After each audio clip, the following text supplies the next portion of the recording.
प्यारे नाज़रीन, पुराने ज़माने की बात है कि काबुल में दो गरीब आदमी रहा करते थे। मुश्किलात के तूफान ने उनकी ज़िंदगी अजीब कर रखी थी। गुर्बत इस कदर ज़्यादा थी कि तान बदन पर कपड़ों के नाम पर मैले कुचले चीथर लटक रहे थे। वो दोनों सारा दिन काबुल की गलियों और बाज़ारों में घूमते रहते थे। कोई न कोई खुदा का बंदा उन्हें खाना खिला देता था, जिससे कम से कम उनका पेट भर जाता। एक दिन वो यूं ही गलियों में घूम फिर रहे थे कि वह आपस में बात करने लगे। एक ने कहा कि इस शहर में हमारे लिए अब कुछ भी नहीं बचा। यहां हमारे लिए किस्मत के दरवाजे बंद हो चुके हैं। हमें गजनी चले जाना चाहिए। वहां सुल्तान महमूद गजनवी की हुकूमत है। सुना है बहुत नेक और खुदा तरस इंसान है। हमें वहां जाकर हर मुमकिन कोशिश करके सुल्तान महमूद गजनवी से मुलाकात करनी चाहिए और अपनी मदद की दरख्वास्त इसके सामने रखनी चाहिए। मुझे यकीन है कि वह हमारी मदद जरूर करेगा। इस तरह से शायद हमारे दिन फिर जाए। उसके साथी ने कहा, तुम्हारा मशवरा बहुत अच्छा है। हम गजनी के सफर के लिए सुबह सवेरे निकल जाना चाहिए। चुनांचे अगले दिन दोनों सफर पर निकल पड़े। जंगलों और सहरा को करते करते वह एक मैदानी इलाके में पहुंचे। रास्ते में उन्हें एक और शख्स मिल गया था, तो वह भी गरीब मगर बहुत ही नेक और कोई अल्लाह वाला था। उसने उन दोनों से पूछा, भाइयों, क्या तुम मुझे बताओगे कि कौन सी ऐसी ख्वाहिश है जिसने तुम्हें सफर करने पर मजबूर कर दिया, और तुम किसके महल से अपनी आरजू करने जा रहे हो? काबुल के दोनों आदमियों ने कहा कि भाई, हमारी किस्मत का सितारा बुझ चुका है। हमने काबुल में अपनी किस्मत का दरवाजा ढूंढा, मगर अफसोस, हमने सिर्फ वक्त ही बर्बाद किया। शायद काबुल हमें अब कुछ नहीं दे सकता। इसी वजह से हमने गजनी शहर का रुख किया है। सुल्तान महमूद गजनवी के पास जा रहे हैं। सुना है उनके महल के दरवाजे जरूरतमंदों के लिए हमेशा खुले रहते हैं और वह किसी को खाली हाथ वापस नहीं भेजते। यह बताने के बाद काबुल के दोनों आदमियों ने इस नेक आदमी से पूछा कि भाई, तुम किस मकसद से सफर पर निकले हो? उस नेक शख्स ने जवाब दिया, मैं एक अमीर शख्स था, मगर अब मेरी अपने मुल्क में कोई जायदाद और मालो दौलत नहीं है। मेरे अच्छे दिन तमाम हो गए और मैं अच्छे दिनों की तलाश में सफर पर निकला हूं, मगर मुझे सुल्तान महमूद से कोई उम्मीद नहीं है। मुझे तो उससे उम्मीद है जिसके दरवाजे से सुल्तान महमूद जैसे बेहिसाब बादशाह अपने खजाने भरते हैं। इसके बाद वह तीनों इकट्ठे सफर पर चल पड़े, यहां तक कि वह गजनी शहर पहुंच गए। और गजनी पहुंचकर उन्हें एक खंडरई देखी। खंडरई अपने दो मुकर्रर के साथ भेस बदलकर चांदनी रात से लुत्फ अंदज होने के लिए गलियों में टहल रहा था कि चलता चलता इस खंडरई तो वह क्या कर रहे हो? काबुल के दो आदमियों ने कहा, हम पर गुर्बत और तंग दस्ती ने डेरे जमाए हुए हैं। हालात ऐसे हैं कि खाने को मुश्किल है। खंडरई ने पूछा कि तुम लोग कौन हो और यहां क्या कर रहे हो? अपनी गुर्बत के घोड़े पर सवार होकर इस दुनिया के नशे अबो फराज में घूम रहे हैं। सुल्तान ने पूछा कि तुम्हारी क्या ख्वाहिश है? उन दोनों ने जवाब दिया, तुम हमारी ख्वाहिश पूरी नहीं कर सकते, इसलिए बताने का भी कोई फायदा नहीं। सुल्तान ने जवाब दिया, क्योंकि इस दुनिया के तमाम लोग एक दूसरे के पाबंद हैं और एक दूसरे पर इनकार करते हैं, इसलिए आप लोगों को मुझे अपनी ख्वाहिश बता देनी चाहिए। शायद मैं आपकी मदद कर सकूं। एक ने जवाब दिया, मैं एक ऐसा शख्स था जिसके पास बेशुमार दौलत और जायदाद थी, मगर धोखेबाजी की वजह से मेरी सारी दौलत जाती रही। अगर कहीं से मुझे 10,000 दीनार मिल जाए तो मैं उनसे कारोबार करूंगा और दोबारा अमीर बन जाऊंगा। काबुल का दूसरा आदमी बोला, मैं एक बदकिस्मत इंसान था, मगर किस्मत ने मुझे अमीर बना दिया। मेरी एक बहुत खूबसूरत बीबी थी जिससे मैं बहुत प्यार करता था। इसकी बरकत की वजह से मुझ पर दौलत की जैसे बारिश होने लगी। मेरा एक आलीशान महल था जिसमें खादमाएं थी जो मेरी और मेरी बीवी की खिदमत करती थी। मगर एक दिन ऐसा हुआ कि मेरी बीवी की तबीयत अचानक से खराब हो गई और उसी दिन वह दम तोड़ गई। इसके बाद किस्मत ने ऐसा पलटा खाया कि मैं इस हाल को पहुंच गया कि अब खाने के भी पैसे नहीं। मैं सुल्तान महमूद गजनवी के शहर में इस उम्मीद से आया हूं कि शायद सुल्तान मुझे अपने महल की कोई खूबसूरत कनीज दे दे जिससे मैं शादी कर लूं। हो सकता है मेरी किस्मत दोबारा जाग जाए, फिर मैं खुशी खुशी अपने वतन वापस लौट जाऊंगा।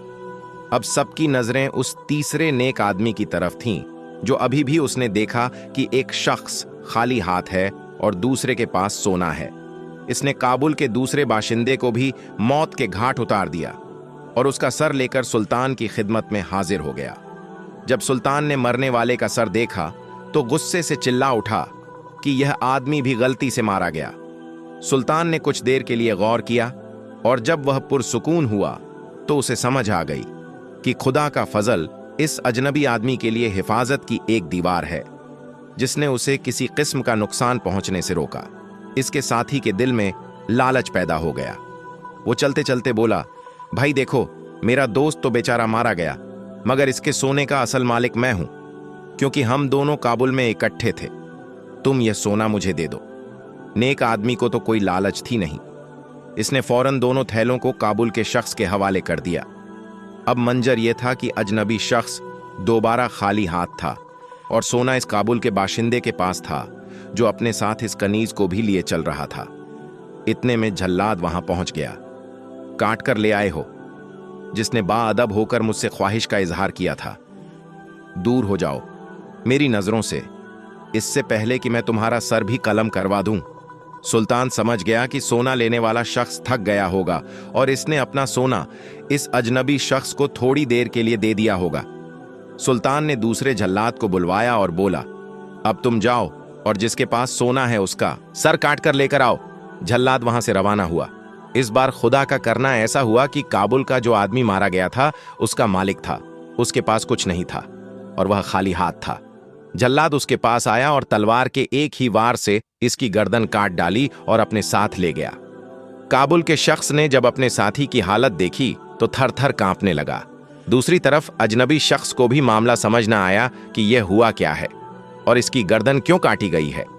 जब जब जल्लाद इस शख्स का सर सुल्तान के पास लेकर आया तो सुल्तान महमूद गजनवी ने बगर देखा और गुस्से से बोला कि बेवकूफ, तुम इस बेगुनाह शख्स का सर क्यों काटे।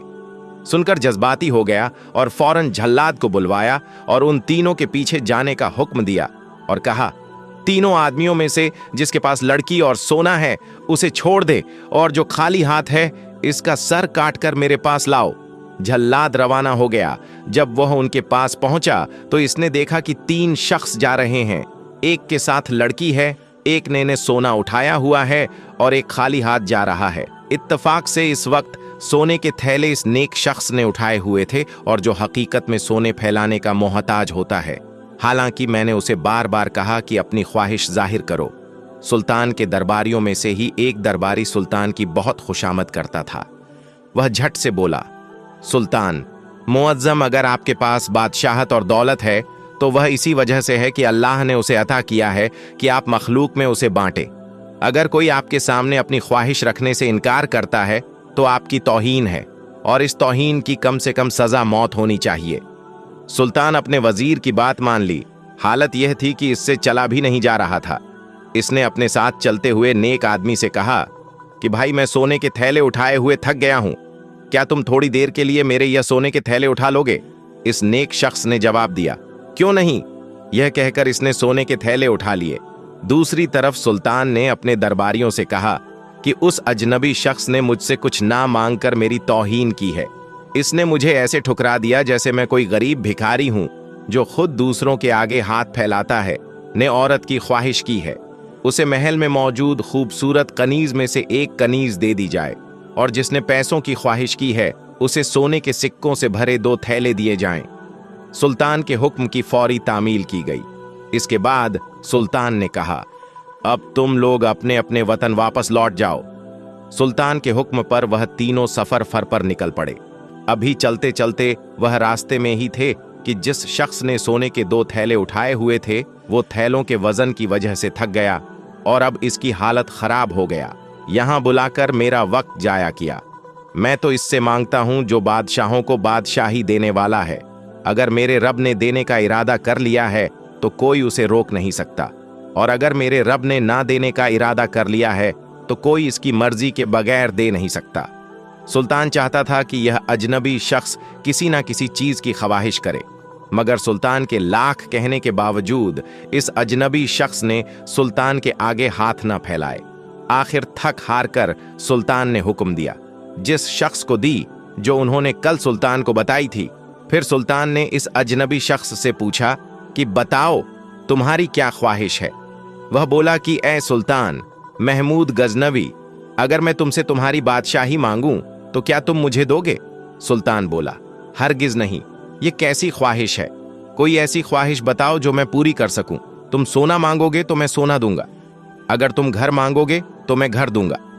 अजनबी बोला, तुम मेरी ख्वाहिश पूरी करने के काबिल नहीं हो, मुझे ख्वाह मख्वाह परेशान मत करो। तीनों मुसाफिरों को दरबार में हाजिर किया जाए। चुनांचे उन तीनों को सुल्तान के दरबार में पेश किया गया। जब वह सुल्तान के दरबार में हाजिर हुए तो यह देखकर हैरान रह गए कि तख्त पर बैठा यह शख्स वही है जिससे कल उनकी मुलाकात हुई थी। वह दिल ही दिल में खौफ ज़दा थे कि शायद सुल्तान उन पर बरहम होगा। सुल्तान ने तीनों को करीब आने का हुक्म दिया। सुल्तान बोला, अब बताओ कि तुम लोगों की क्या ख्वाहिश है? काबुल के दो बाशिंदों ने अपनी अपनी वही ख्वाहिश जाहिर। तुम बताओ कि तुम्हारी ख्वाहिश क्या है? फिर इसने सुल्तान की तरफ देखा और कहा, अगर खुदा ने तुम पर अपना फजल किया हुआ है और तुम उस फजल से अपनी ख्वाहिश की तकमी करने के काबिल हो तो मेरे लिए दुआ करो कि खुदा मुझ पर भी अपना फजल कर दे और मेरा हर अमल उसकी मर्जी के ताबे हो जाए। सुल्तान इसकी बातें सुनकर थोड़ा हैरान हुआ, मगर फिर कुछ कहे बगैर वहां से चला गया। अगले दिन सुल्तान महमूद गजनवी अपने तख्त पर बरमान था कि इसने अपने मसाही को हुक्म दिया। कल रात वाले खामोश बैठा हुआ था। सुल्तान ने गर्दन घुमाकर इसकी तरफ देखा और पूछा, क्या तुम्हें किसी चीज की ख्वाहिश नहीं? इस शख्स ने जवाब दिया, मैं अपनी ख्वाहिश सिर्फ अपने रब से बयान करता हूं, जिसके हाथ में तमाम खजाने हैं, जिसने बादशाहों को बादशाही दी। अगर वह चाहे तो वही मुझे सोना देगा, अगर इसने चाहा तो वही मुझे बीवी भी देगा। मेरी तमाम ख्वाहिश मेरे रब की खुशनूर से जुड़ी हुई है। सुल्तान ने उस नेक शख्स से कहा कि फिर भी ऐसा हुआ कि मेरी बीवी की तबीयत अचानक से खराब हो गई और उसी दिन वह दम तोड़ गई। इसके बाद किस्मत ने ऐसा पलटा खाया कि मैं इस हाल को पहुंच गया कि अब खाने के भी पैसे नहीं। मैं सुल्तान महमूद गजनवी के शहर में इस उम्मीद से आया हूं कि शायद सुल्तान मुझे अपने महल की कोई खूबसूरत कनीज दे दे जिससे मैं शादी कर लूं। हो सकता है मेरी किस्मत दोबारा जाग जाए, फिर मैं खुशी खुशी अपने वतन वापस लौट जाऊंगा। और आगे की वीडियो के लिए हमारे आलम वॉइस चैनल को जरूर सब्सक्राइब कीजिए ताकि अगली वीडियो आप लोगों तक जरूर पहुंचे। वीडियो को मुकम्मल देखने के लिए शुक्रिया।